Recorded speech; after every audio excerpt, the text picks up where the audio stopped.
വിഷയപ്പെടും. പ്രിയമുള്ളവർ, നമ്മൾ അല്പസമയം നമ്മൾ വായിച്ചു കേട്ട ലേഖന ഭാഗത്തിലെ ഒരു സെന്റൻസ് അത് നമ്മൾ ഇന്ന് ധ്യാന വിഷയമാകുന്നത്.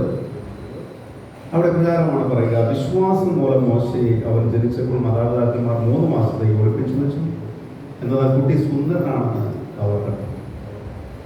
രാജകൽപ്പന അവർ ഭയപ്പെട്ടില്ല. മോശ വലുതായപ്പോൾ ഫറവോയുടെ മകളുടെ മകൻ എന്ന് വിളിക്കപ്പെടുന്നത് വിശ്വാസം മൂലം അവർ നിഷേധിച്ചു. അപ്പോൾ മോശ വളർന്നു വന്നപ്പോൾ, മോശ എങ്ങനെ വളർന്നു നമുക്കറിയാം അല്ലേ?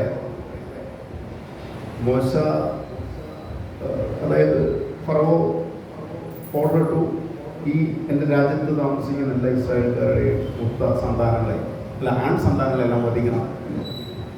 അപ്പോൾ മോശ ജനിച്ചിട്ടുണ്ടായിരുന്നു. പട്ടാളക്കാർ വീടുകളിലൊക്കെ വന്ന് പ്രകാരം കൊല്ലുകയാണ് കുട്ടികളെ. പക്ഷേ അവൻ്റെ മാതാപിതാക്കൾ അവനെ ഒളിപ്പിച്ചു വയ്ക്കുകയാണ്. അങ്ങനെ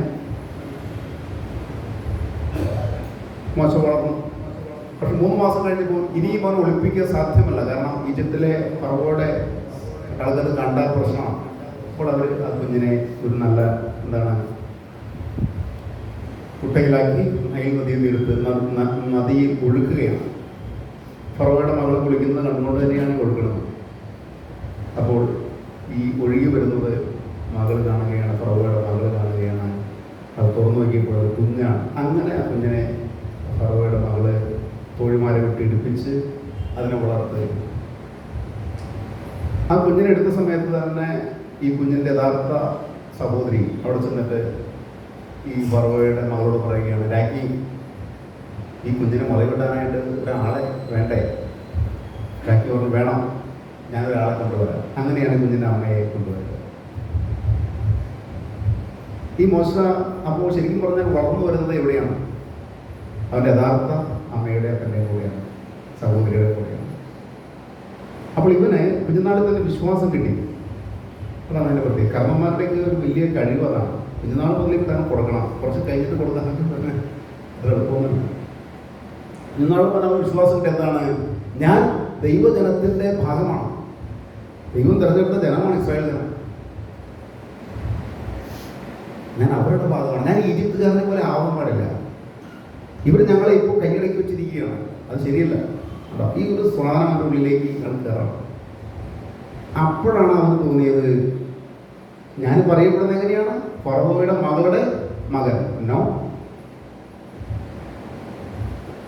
അതാണ് പറയുന്നത്. വിശ്വാസം മൂലം അവൻ അത് നിഷേധിച്ചു. ഫറവോയുടെ മകളുടെ മകൻ എന്ന് അറിയപ്പെടുന്നത് അവർ ഇഷ്ടപ്പെട്ടില്ല. കാരണം വിശ്വാസം.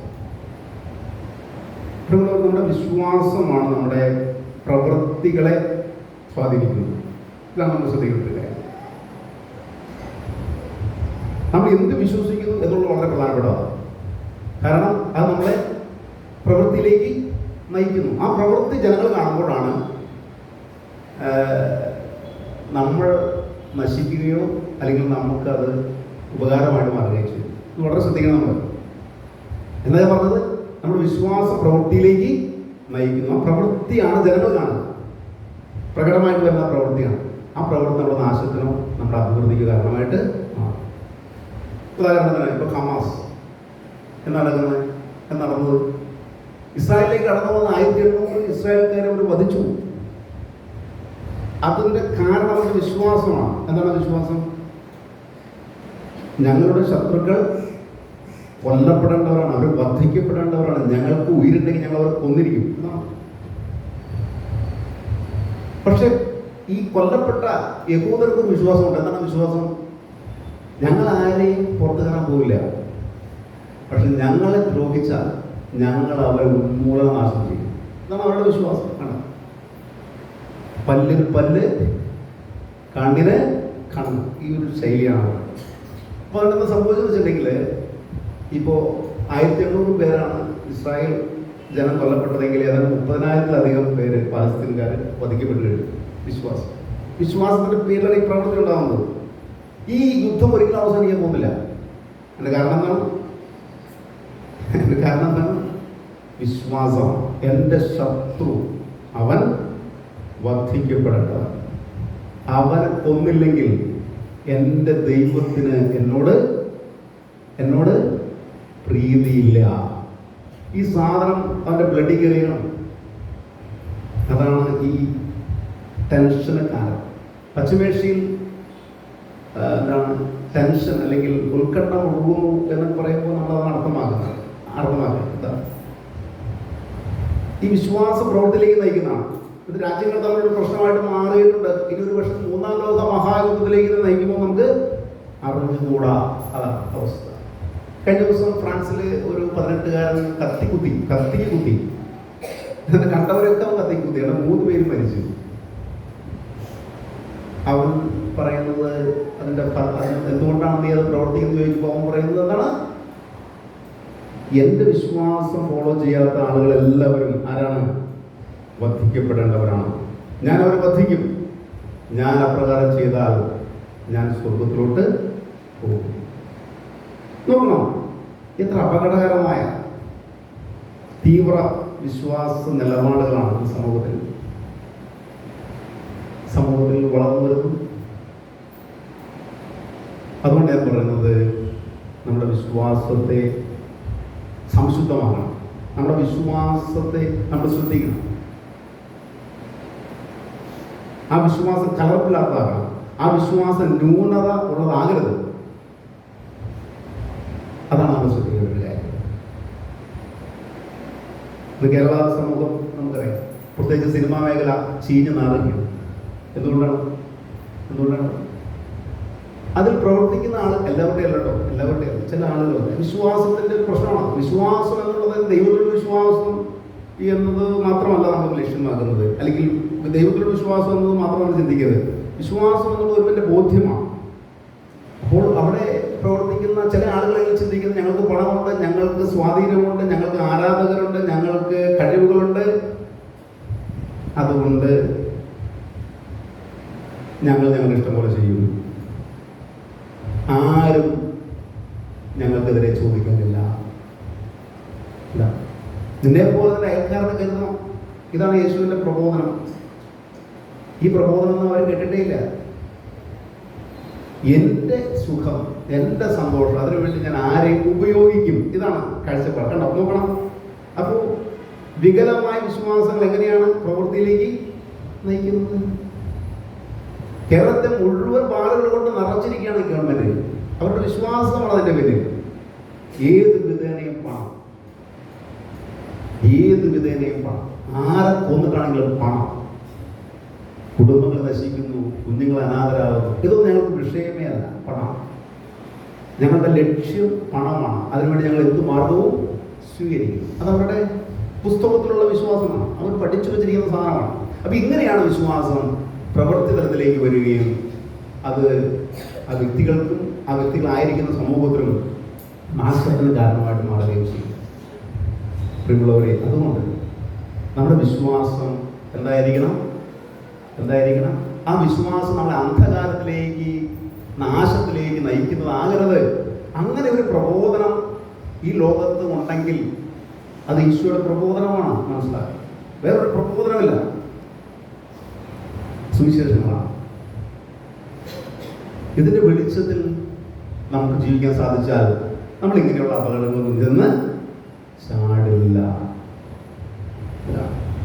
അതാണ് ഈശോ പറയുന്നത്, ഞാൻ ലോകത്തിന്റെ പ്രകാശമാണ്, എന്നെ അനുഗമിക്കുന്നവൻ ഒരിക്കലും അന്ധകാരത്തിൽ നടക്കുന്നില്ല, അവന് ജീവന്റെ പ്രകാശമില്ല. ഇതാണ് ജീവന്റെ പ്രകാശം.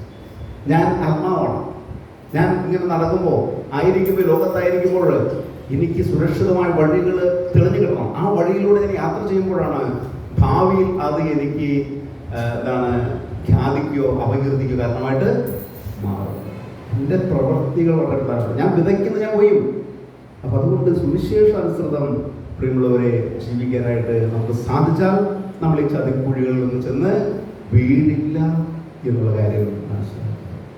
ഈശോ പറയുകയാണ്, എൻ്റെ ആടുകൾ എന്നെ അറിയുന്നു, ഞാൻ അവയെ സുരക്ഷിതമായ മേച്ചിൽസ്ഥലത്തേക്ക് നയിക്കും, അവ അവിടെ സമാധാനത്തോടെ മേയും.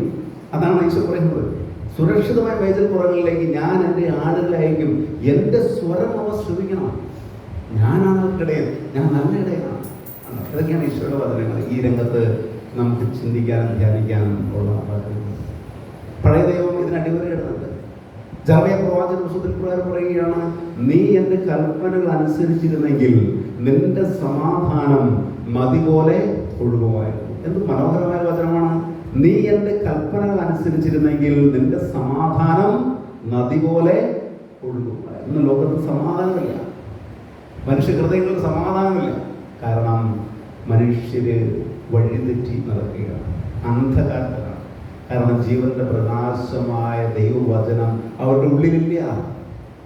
അതുകൊണ്ട് തന്നെ അന്ധകാരത്തിലൂടെ പോവുകയാണ്. അത് നാശത്തിന് കാരണമായിട്ട് മാറും. അതുകൊണ്ട് പ്രിയമുള്ളവരെ, ഞാൻ അവസാനിപ്പിക്കുകയാണ്. മോശയുടെ വിശ്വാസം കുഞ്ഞുനാൾ മുതൽ അവന് വെളിച്ചം കൊടുത്തു. നോ, ഞാൻ ഈജിപ്തിലെ വലിയ ആളുടെ മകനാണെങ്കിലും നോ, ഞാൻ അങ്ങനെ ആഗ്രഹിക്കും, എനിക്കത് വേണ്ട. അതിലുപരി അവൻ ആ ഇസ്രായേൽ ജനത്തിന്റെ കഷ്ടപ്പാടുകളിൽ പങ്കിട്ട്, ആ കഷ്ടപ്പാടുകളിൽ പങ്കുചേർന്ന് അതിൽ സന്തോഷിക്കാനാണ് അവൻ ശ്രമിച്ചത്. ഇതുപോലെ നമ്മുടെ വിശ്വാസം പ്രിയമുള്ളവരെ നമ്മളെ ലോകത്ത് നമ്മൾ മുന്നോട്ട് കൊണ്ടുപോവുകയാണ്. ഈശോയുടെ വചനമനുസരിച്ച് നമ്മൾ തുടർന്ന് ജീവിക്കണം. കഷ്ടതകൾ നമ്മുടെ ജീവിതത്തിലുണ്ടാവും, അതൊന്നും ഒരു പ്രശ്നമേ അല്ല. കാരണം ദൈവം നമ്മളെ നയിക്കുന്നു. കർത്താവാണ് കരയും, എനിക്കൊന്നിനും കുറവുണ്ടാകുകയില്ല. സുരക്ഷിതമായ പുൽമേടുകളിലേക്ക് അവിടെ തന്നെ നയിക്കുന്നു. അതുകൊണ്ട് മരണത്തിൻ്റെ ഇരുൾ വീണ താഴ്വരയിലും ഞാൻ ഭയപ്പെടുന്നു. പിതാവിൻ്റെയും പുത്രൻ്റെയും പരിശുദ്ധാത്മാവിന്റെ നാമത്തിൽ നമുക്കെല്ലാവർക്കും സന്തോഷ കർത്താവേ, ഞങ്ങൾ